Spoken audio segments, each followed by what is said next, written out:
Senator Coons. Thank you, Mr. Chairman, Ranking Member. It is so encouraging to have us in a hearing where the two of you are really pulling in the same direction and leading the Senate in a positive and an important direction for our country, and to have such strong and unified testimony across our three witnesses today. This is a critical strategic moment for the United States.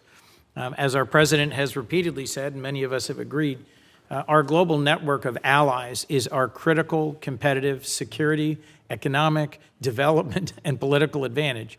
And nothing has strengthened and deepened that partnership in the Indo-Pacific like the AUKUS announcement. So it is up to Congress now to deliver on the legal authorities, the framework, the funding that you need to fully take advantage of it and accelerate it.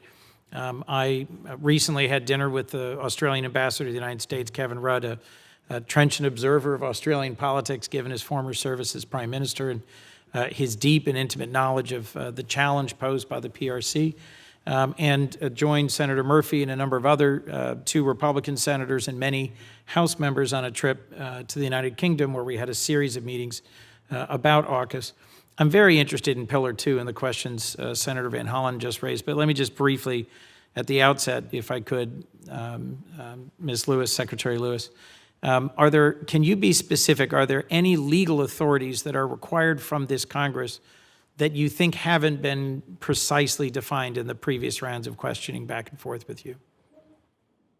I mean, I think just to make a point of clarification, I think, as you know, there are 4 different pieces of legislation that we are looking to move. One of them, which is focused on Pillar 2, is focused on the export controls. I would say it is, and I'm going to take that one to talk about, I think the reason we need that legislation is because of what you just laid out.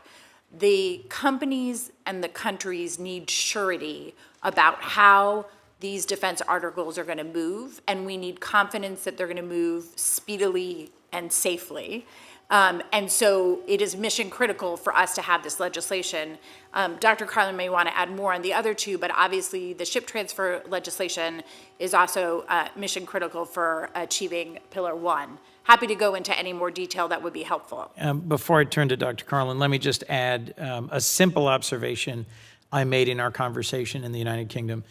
Any list of the top 10 research universities in the world typically includes 2 from the UK, Cambridge and Oxford, if not others. Their prime minister and many in leadership there are focusing on their particular capabilities in artificial intelligence, quantum computing as well. As you've mentioned repeatedly, Pillar 2, in many ways, has the longer-term greater significance in that it may align our 3 nations more closely in terms of developing really challenging and important new technologies, autonomous underwater drones, for example. I would argue that our procurement system, our defense procurement system, is ossified, sclerotic, antiquated, slow-moving. Pick your favorite multi-syllable description, but I don't think there's anyone that says that our defense, innovation, and procurement and deployment system is moving at the speed of technology and moving at the same speed of our pacing threat, the PRC. Is it possible that through the Pillar 2 partnership with Australia or the United Kingdom, given that they are smaller militaries, that they may have different legal constraints or operational constraints, that we would find in them a research, development, and deployment partner able to move with more agility, particularly in emerging technology areas? Dr. Carlin. Yeah, thank you very much, Senator. I think that's quite conceivable. I mean, as you note, our whether it's our procurement system or our export control system, this was all kind of designed for a different world, one where we, the United States, had uncontested military and technological dominance, and the security environment has changed in a whole bunch of ways. We have, as you note, this unparalleled network of allies and partners. It's our center of gravity, and so just as our system is able to learn and move in different ways, so too Australia and the UK, and I suspect you heard a lot on your trip, both of whom have really put AUKUS at the heart of what they are doing. I'm struck by how the Ukrainians have demonstrated a remarkable ability to take off-the-shelf civilian products and modify them, deploy them and to take materiel from dozens of countries all over the world in a way that our system just is not capable of doing. It's my hope that both out of AUKUS and in particular Pillar 2 and out of the war in Ukraine, we are learning about how to innovate in defense procurement. Thank you, Mr. Chairman. Thank you. Senator Kane.